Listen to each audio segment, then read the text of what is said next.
Hey, good afternoon, Algebra 1B. This is a lesson about how to solve quadratic equations with the quadratic formula. Um, what we have here is a formula you can use to solve any quadratic equation. Much like completing the square, this will solve every quadratic equation.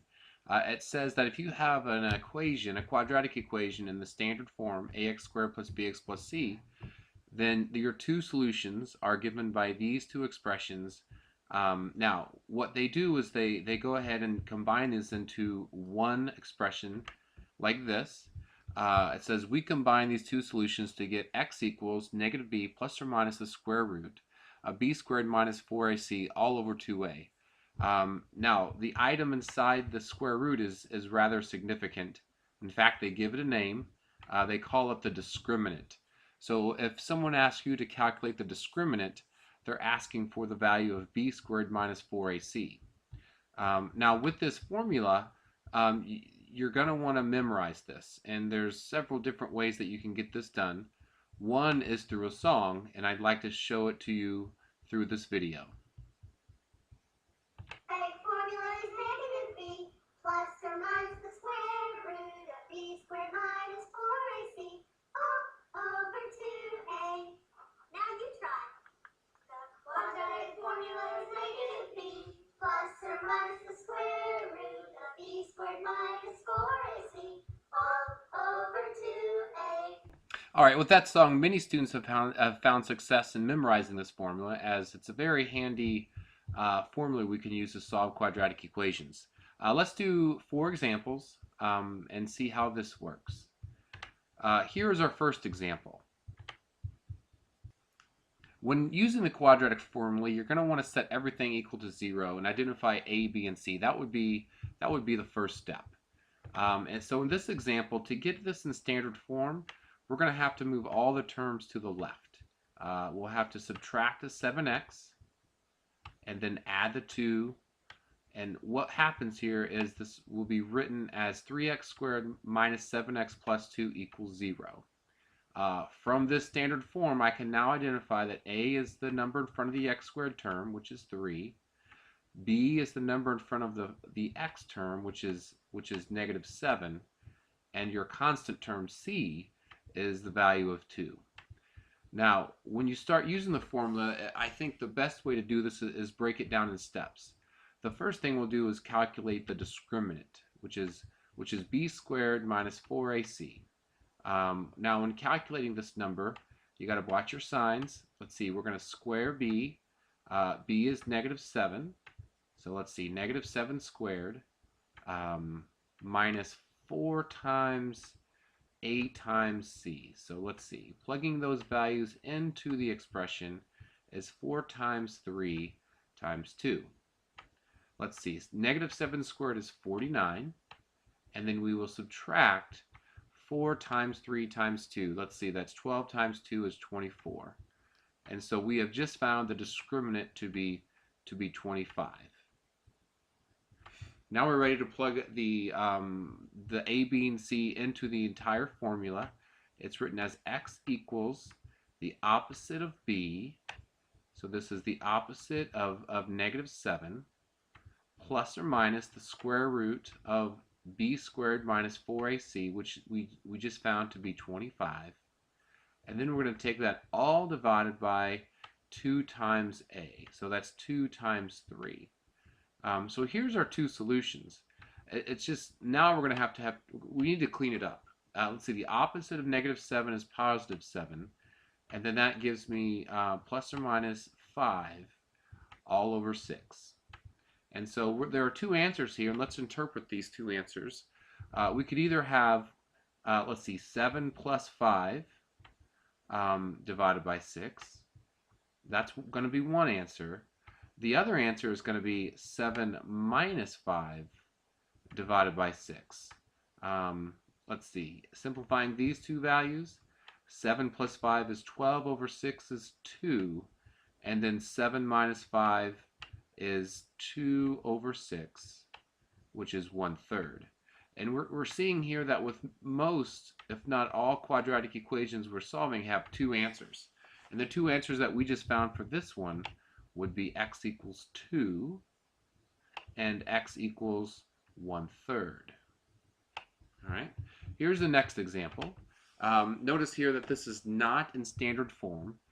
To get this in standard form, I'm going to move everything to the right side, meaning set it equal to 0. So I'll have 3x squared as my leading term. We got to move over the 4 by subtracting 4x, and then we're going to subtract 1. With this expression, I can now find the values of a, b, and c. Let's see, a is equal to 3. B is going to be -4. B is your constant term coefficient. Excuse me, that's your linear term coefficient. And C is your constant term, which is -1. We will first calculate the discriminant. Let's see, that's b squared minus 4ac. All right, so I'm gonna replace the b with -4. So we're gonna square -4, and then I'll take away 4 times 3 times -1. And when you do this, you're gonna have to be careful with your signs, because there's a lot of negatives here that can trip you up.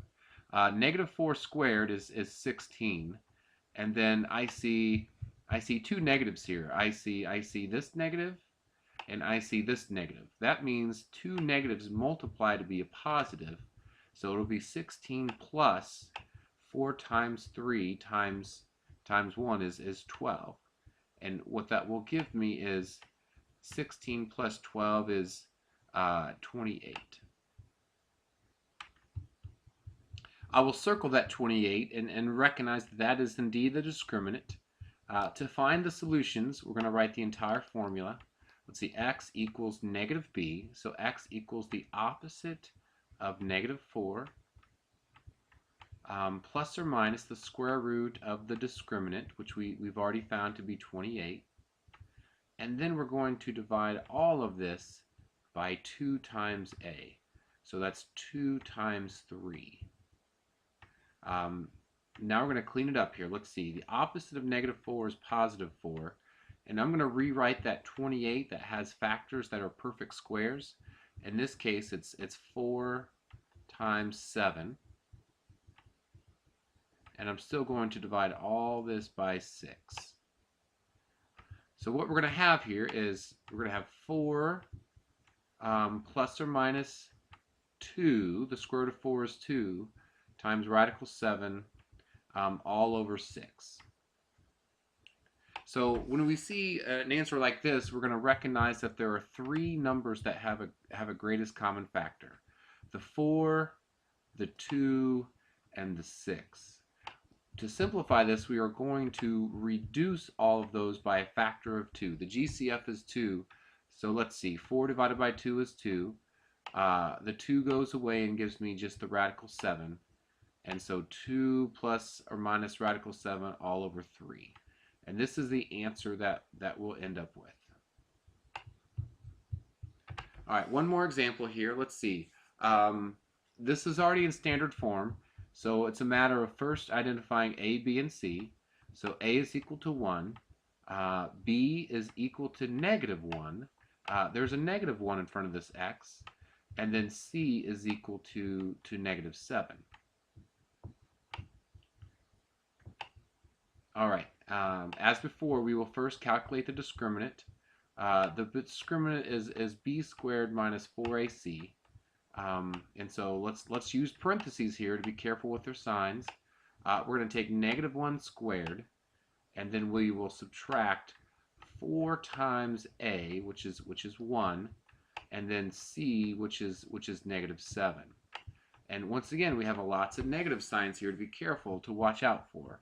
-1 squared is +1, and then -4 times positive times negative is a positive 28. So 1 plus 28 is the value of the discriminant, which is 29. To find the solution to the equation, I will now plug in all of the values into the formula. The formula says we take the opposite of b, which is the opposite of -1, and then I'm going to plus or minus the square root of the discriminant, which we've calculated to be to be 29. And then we're going to divide all of this by 2 times a. So 2 times 1. This doesn't take a whole lot more to clean up here. I just take the opposite of -1 is 1, and I'm going to write plus or minus the square root of 29, and then we'll divide that by 2. Now, looking at this, there's nothing left to do because 29 is a prime number, and there are no factors that are perfect, and I'm done. All right, here's another good example. This is already in standard form. Let's see. I can identify A is equal to 1, B is equal to -2, and then C is equal to -4. Let's find the value of the discriminant. The discriminant is b squared minus 4ac. Let's see. When I plug these numbers in, I'll get -2 squared minus 4 times 1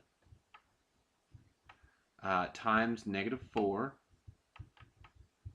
See, this is multiplied here. Let's see, cleaning this up, -2 squared is 4. And once again, I'm seeing the two negatives here. Negative times negative is a plus, is a plus 16. And so we would say the discriminant is equal to 20. So that's important. We're going to use this in our answer. So then the value of x is equal to the opposite of b, which is the opposite of -2, plus or minus the square root of 20, all divided by 2 times a, which in this case is 1. All right, so opposite of -2 is +2, plus or minus. Now let's rewrite 20 as factors that are perfect squares.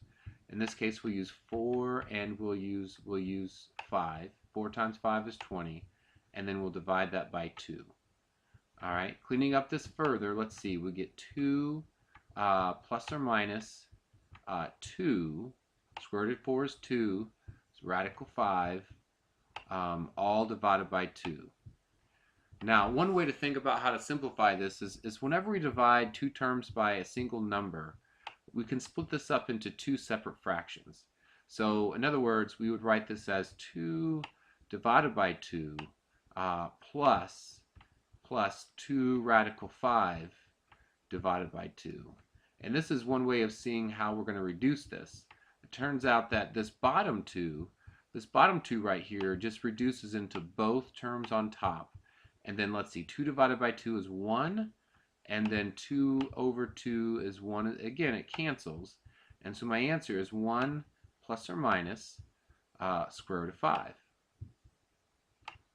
And that's it. There's nothing left to complete. All right, I think I have time for one more example. Let's see. A is equal to 3. B is equal to 4. This is already in standard form, so there's no need to move terms around.